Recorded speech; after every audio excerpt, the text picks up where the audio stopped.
Good morning children. पढ़ा रही थी एवरेस्ट मेरी शिखर यात्रा, बचेंद्री पाल ने लिखा है।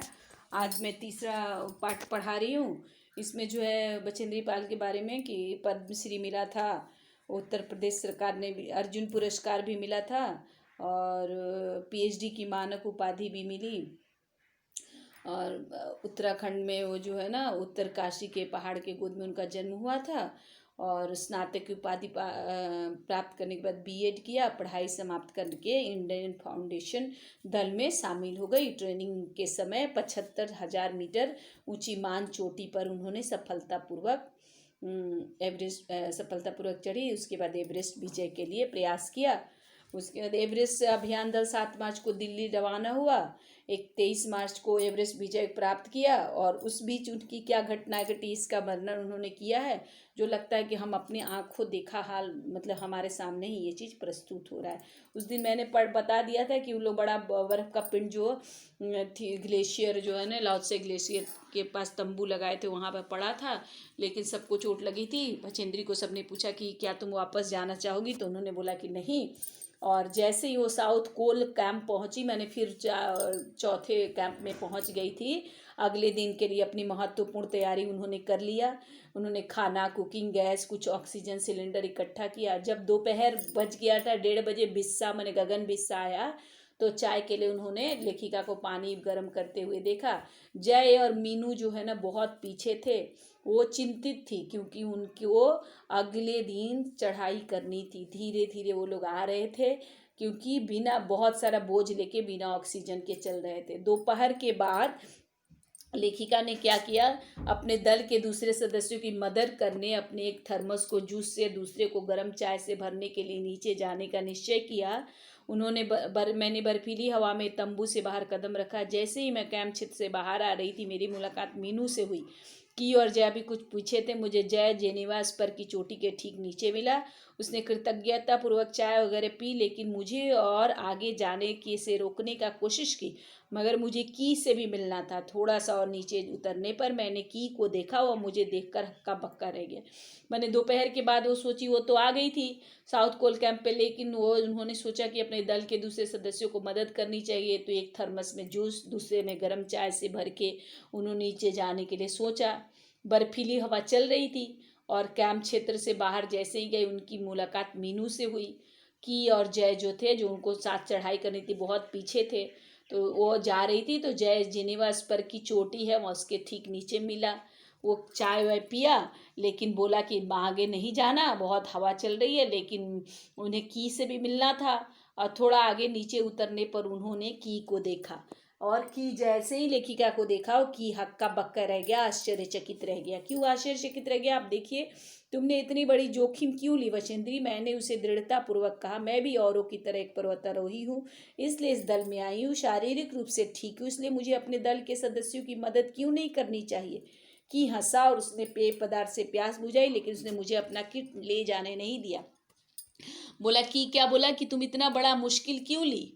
तो लेखिका ने कहा कि मैं तुम लोग की तरह ही पर्वतारोही हूँ ना, माउंटेनियर हूँ, इसलिए इस दल में मैंने इस ग्रुप में आई हूँ। अब मेरा शारीरिक रूप से मैंने अपने शरीर से स्वस्थ हूँ, इसलिए अपने दल के सदस्यों की मदद करनी चाहिए। कि क्या किया, हंसा और पेय पदार्थ जो था उससे प्यास बुझाया, लेकिन वो क्या किया, ऊपर किट ले जाने दे, जो किट वो लाई थी उसको उसने खुद ले लिया। थोड़ी देर बाद साउथ कोल कैंप में लहाटू और बिस्सा हमसे मिलने नीचे उतर आए और अब हम साउथ कोल पर जैसी भी सुरक्षा और आराम की जगह उपलब्ध थी उस पर लौट आए।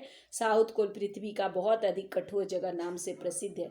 अगले दिन मैं सुबह 4 बजे उठी, बर्फ पिघलाया और चाय बनाई। कुछ बिस्कुट आदि चॉकलेट का हल्का नाश्ता करने के बाद मैं लगभग 5:30 बजे तंबू से निकली। अंग दोरजी बाहर खड़ा था, कोई आसपास में। थोड़ी देर वो लोग क्या, थोड़ी देर में साउथ कोल कैंप से लहाटू बिस्सा नीचे उतर आए और साउथ कोल कैंप जैसी सुरक्षा जो आरामदेह जगह थी जहाँ पे कैंप 4 लगा हुआ था उस पर सब लोग लौट गए कि साउथ कोल कैंप पृथ्वी का सबसे कठोर जगह के नाम से प्रसिद्ध था। अगले दिन जिस दिन चढ़ाई करनी थी, सुबह 4 बजे लेखिका उठ गई, बर्फ़ को पिघला दिया। उन्होंने चाय बनाया, बिस्कुट और आधा चॉकलेट नाश्ता करने के बाद 5:30 बजे वो अपने तंबू से निकल गई और वहाँ पे उन्होंने देखा कि अंग दोरजी था और कोई भी नहीं था। अंग दोरजी बिना ऑक्सीजन के ही चढ़ाई करने वाला था, लेकिन इसके कारण उसके पैर ठंडे पड़ जाते थे, इसलिए ऊंचाई पर लंबे समय तक खुले में और रात्रि में शिखर कैंप पर नहीं जाना चाहता था। इसलिए उसे या तो उसी दिन चोटी पर चढ़कर साउथ पोल कैंप वापस आना था अथवा अपने प्रयास को छोड़। मैंने अंग दोरजी जो था वो ऑक्सीजन के बिना ही चढ़ाई करने वाला था, लेकिन इसके कारण मैंने बिना ऑक्सीजन के चढ़ाई करने के कारण उसके पैर ठंडे पड़ जाते, या इसलिए ऊंचाई पर वो या तो नहीं जा सकता था, या उस दिन जाता तो वापस उसे उसी दिन लौटना था, क्योंकि वो जाके शिखर कैंप भी नहीं रुक सकता था, उसे साउथ पोल कैंप पर भी वापस लौट जाना था, या तो उसे चढ़ाई नहीं करनी थी। दोनों में से एक चीज़ उसे करना था। तो वह तुरंत चढ़ाई शुरू करना चाहता था और उसने पूछा क्या मैं उसके साथ जाना चाहूँगी। मैंने अंग दोरजी चाहता था कि चढ़ाई तुरंत शुरू किया जाए और लेखिका को पूछा कि क्या आप उनके साथ जाना चाहेंगी। एक ही दिन में साउथ कोल से चोटी तक जाना वापस आना बहुत, मैंने एक ही दिन साउथ कोल फिर शिखर कैंप फिर टॉप पे जाना फिर वापस आना बहुत श्रम साध्य, मैंने बहुत परिश्रम का काम था। इसके अलावा यदि अंग दोरजी के पैर ठंडे पड़ गए तो उसके लौट कर आने का भी जो इसके अलावा क्या था कि अंग दोरजी का पैर जो है ना ठंडा पड़ जाता था। अगर ठंडा पड़ गया अंग दोरजी का पैर तो उस स्थिति में लौट कर आना, क्योंकि बिना ऑक्सीजन के चढ़ रहा था, उसके पैर ठंडे पड़ जाते थे, इसलिए वो जो है ना उसको लौट के आना उसके लिए मुश्किल का काम था। फिर भी मुश्किल का काम होते हुए भी लेखिका को अंग दोरजी पर विश्वास था। साथ ही साथ में आरोहण की क्षमता और कर्मठता के बारे में भी आश्वस्त थी। मैंने उसके चढ़ने की गति और बहुत सक्षम था, बहुत कर्मठ था, उसके बारे में लेखिका आश्वस्त थी। अन्य कोई भी व्यक्ति इस समय साथ चलने के लिए, मैंने कोई भी व्यक्ति उस समय साथ चलना नहीं चाहता था। सुबह का समय था, सुबह 6:30 बजे 6:20 पर जब अंग दोरजी और मैं साउथ कोल से बाहर आ निकले तो दिन ऊपर मन 6:20 के बाद था। तो ऊपर आ रहे अंग दोरजी और साउथ कोल कैंप से बाहर निकले तो दिन हो गया था। हल्की हल्की उस समय हवा चल रही थी, लेकिन क्या था ठंड बहुत थी। मैं अपने आरोही उपस्कर मैंने जो पहन के चढ़ने वाला जो कपड़ा था उसमें बहुत लेखिका सुरक्षित थी, गर्म थी। हमने बगैर रस्सी के बिना रस्सी के ही इन लोगों ने चढ़ाई शुरू की।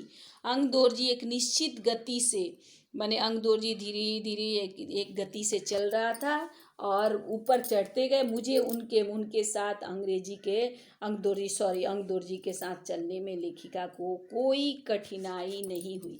जमे हुए बर्फ की सीधी और ढलाऊ चट्टानें इतनी सख्त और भुरभुरी थी मानो शीशे की चादरें बिछी हो। हमें बर्फ काटने के फावड़े का इस्तेमाल करना पड़ा और मुझे इतनी सख्ती से फावड़ा चलाना पड़ा जिससे कुछ जमे हुए बर्फ की धरती को फावड़े के दांत काट सके। मैं उन खतरनाक स्थलों पर हर कदम अच्छी तरह सोच समझ कर मैंने बर्फ जमा हुआ था और ढलाऊ चट्टानें सख्त थी, भुरभुरी थी। लग रहा था देखने में कि शीशे की मैंने चादर जो बिछी हुई है, शीशे की चादर बिछी हुई है, ऐसा देखने में उन लोग को लग रहा था कि शीशे की चादर बिछी हुई है।